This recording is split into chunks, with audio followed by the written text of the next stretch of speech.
once understudied decorating cut, but my grandest creation, as history will tell, was by a poor fellow, the fiend of the fell.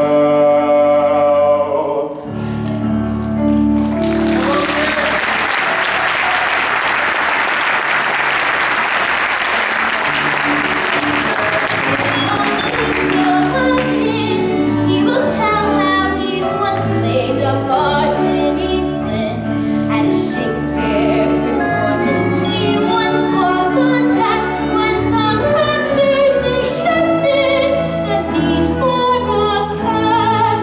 And I say now, these kittens, they do not get trained as we did in the days when Victoria reigned.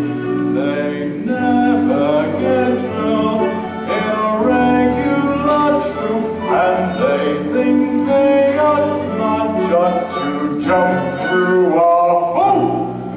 And he says as he scratches himself with his paws, Well, the theater is certainly not what it was.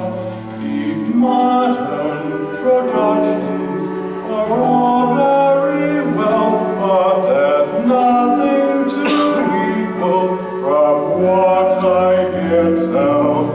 That moment of mystery when I made history. As by a prophet of the fiend of the